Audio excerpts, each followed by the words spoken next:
Alright guys, welcome back to the channel. Thank you once again for taking time out of your day to watch the video. I really appreciate all the continued support. We have more PlayStation news, rumors, and leaks to go over and discuss in this video, so before we dive into it, be sure to hit the like button to help the video out and show your support, and if you are new here to the channel, be sure to hit that subscribe button as well. The first set of topics talks once again about Horizon Forbidden West. This is reading from the PlayStation blog, where it says, "We have some exciting news for you all. We are thrilled to announce that Horizon Forbidden West has gone gold. This means we are all set to start printing and distributing the game, ready for you to experience Aloy's journey into the Forbidden West for yourselves in less than a month. I want to take this opportunity to congratulate everyone on the team for what we have achieved together and the community for their continued support and excitement as we are preparing for launch. In the past few months, we've shown you a selection of our brand new machines in action, as well as some of the locations and settlements of the vibrant tribes inhabiting the world of Horizon, all captured on the PS5 console. Today, you get a first exclusive look at gameplay that was captured on the PS4 Pro console. Explore distant lands, fight bigger and more awe-inspiring machines, and encounter astonishing new tribes as you return to the far future post-apocalyptic world of Horizon." And so this was something that a lot of people were celebrating on Twitter when it was announced that Horizon Forbidden West has gone gold. Obviously, it's a big moment for Guerrilla Games. They've been working on this game for a long time, been putting a lot of, blood, sweat, and tears into it. And it's good for the fans as well, because it means that, everything is set to go. No more delays. Just a matter of a couple weeks now at this point, and so very exciting. But talking about this PS4 Pro footage as well as some of the screenshots, something interesting that people were noticing is, again, just how good this game actually looks on the PlayStation 4 console, specifically the Pro. A lot of people are feeling very impressed, but we do have Digital Foundry's John Linneman taking to Twitter, where he says, "Interesting to see this footage and the associated screens. It does look nice, but the differences are pretty apparent already from what I'm seeing. It will be fun to compare the two, that's for sure." And he's talking about, obviously, the PlayStation 5 to PS4 Pro comparison video that Digital Foundry will be doing.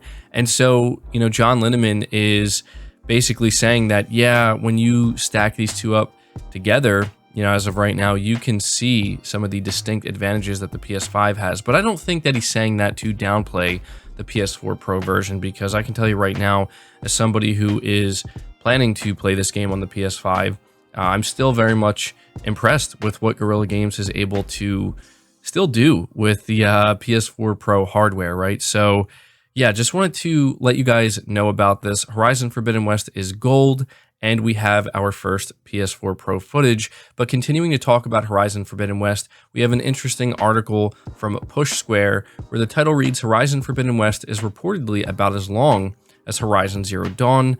How many hours does it take to beat Horizon Forbidden West?" While we don't have a definitive answer to that question, we now have a pretty big clue as to how long we can expect the sequel to be. German site GamePro managed to glean some information about Aloy's upcoming adventure from game director Matthias de Jong, including a rough idea of how many hours we'll spend hunting robots. After running the webpage through Google Translate, we learned that Forbidden West is apparently about as long as its predecessor. Horizon Zero Dawn is a fairly meaty action RPG you can put dozens of hours into if you want to see everything. Sounds like the sequel will be more or less of equal scope.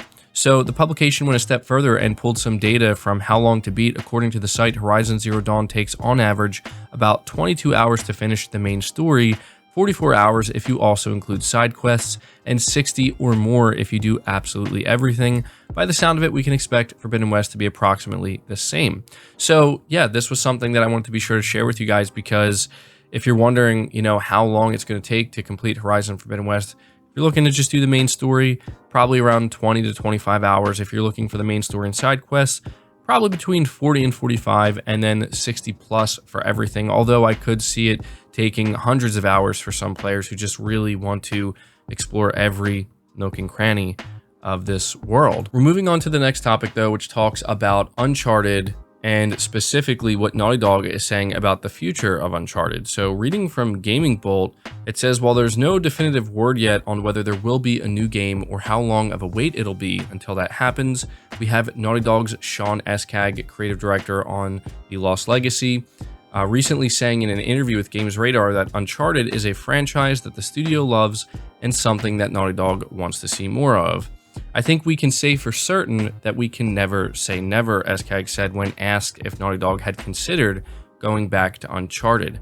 Uncharted is a franchise we love, that the studio loves, I love, and Kurt Marginal, he is the co-designer on Uncharted 4 and game director on Lost Legacy, loves.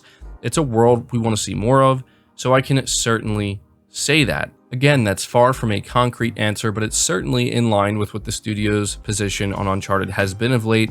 Back in August of last year, Naughty Dog co-president Evan Wells said that the studio still has a ton of love for the Uncharted IP. Interestingly, reports have claimed that a new Uncharted game was in development at SIE Ben's studio at one point before being shelved so that the studio could be allowed to move on to its own IP. Now, it's hard to say based on these comments whether or not we can confidently say that Naughty Dog will be returning to the Uncharted universe anytime soon, but they are speaking very positively about it, and they are kind of giving you this impression that they would like to return to it at some point. But at this point in time, it's really difficult to say if or when that will happen, because right now we know that Naughty Dog is pretty much completely entrenched in the Last of Us universe. They have The Last of Us Part 2 director's cut that apparently they're working on. They have the Last of Us multiplayer game that they're working on, and they apparently also have a Last of Us PS5 remake that they're working on. So beyond that, it's really anybody's guess. But again, we do want to focus on the positive things that Naughty Dog is saying here about Uncharted. They're basically saying, never say never. Again, it doesn't lead you to think that they're working on something Uncharted related right now, but, you know, they're also not closing the door on it. So there you go. That's the latest we have regarding Uncharted. Next up, I just want to briefly point something out to everybody in case you missed it. Yesterday, we talked briefly about Sony London and their new multiplayer PS5 exclusive IP that they're working on. They're frequently posting on their Twitter that they are looking to really build a big team here. And on Twitter yesterday, they posted, "We're building a team from the ground up for an upcoming PlayStation 5 online game. New starters will join at the perfect time to get involved in shaping our plans for a project we are exceptionally excited about." Now, obviously, there's really nothing major here to be gathered from this, nothing we didn't already know. But this time, Sony's Hermen Hulst decided to comment under this and say stoked about London Studios' new project. Now, he's also not revealing anything, but this kind of caught the attention of a lot of PlayStation fans. Really seems like whatever London Studio is working on is going to be significant. It's going to be pretty big. I mean, when Hermen Hulst is kind of shining a spotlight on it here, saying that he's excited about it, I mean, yes, that's his job, but honestly, Hermen isn't the most active individual on Twitter, and he's not just constantly out here hyping everything up, right? So I can't say that, this isn't worth paying attention to at all, because he does it all the time. So this just kind of surprised me. I'm like, oh, okay. I mean, look, I can't wait to see what this game's going to be. They're hyping it up. It sounds like they're going really big. And London Studio also quote tweeted Hermen Hulst saying, "We can't wait to show the world. If you want to help us on our journey, we're looking for lots of people to join the team." So this really makes you wonder, what exactly are they working on over there, and when can we expect to see it? Guess we'll find out eventually. But moving on to the next topic, we have some new info on PlayStation VR2. This is reading from PlayStation Universe, where it says Ross Young, CEO of Display Supply Chain Consultants, has revealed in a new publisher report that the PlayStation VR2 will boast over 800 PPI resolution per eye via two 2000 by 2040 panels. By comparison, the original PSVR featured 5.7-inch 1920 by 1080 with 386 PPI for both eyes. So this is obviously a massive improvement for Sony's upcoming headset. And for those who are not aware, PPI stands for pixel per inch. And so this is a pretty significant reveal here regarding just how much clearer the resolution is going to be on the PlayStation VR2 headset. As you can see, you're talking about a 386 pixel per inch versus an 800 pixel per inch. This is going to be a huge difference maker when you are playing PSVR2 games. And so, yeah, not the biggest piece of news here, but certainly something interesting and worth noting. Let me know what you think of that. We're moving on to the next set of topics, though, before we close out this video, which focuses on Elden Ring, a game that I, and I assume many of you, are very excited about. Not only did we talk about Horizon Forbidden West going gold, but it was also just announced by From Software that Elden Ring has officially gone gold as well. And, you know, this is just great because we talk about how stacked February is and how there's just going to be so much to play. And I think some people were thinking maybe some of these games were going to get delayed further, right? Maybe it would be Elden Ring, maybe it would be Horizon Forbidden West. That's just not the case. These games are pretty much crossing the finish line, and we're going to be playing them in no time. But we also have the playtime for Elden Ring also revealed. So reading from PlayStation Lifestyle, it says, during an interview, a producer of Elden Ring stated that the playtime for the main route of Elden Ring will be around 30 hours. However, he emphasized that it's a massive game and dozens of more hours of side content await those who choose to explore. We can expect the same replayability in Elden Ring we saw in the Dark Souls series as well. It will feature a New Game Plus mode, which ups the challenge through each additional playthrough.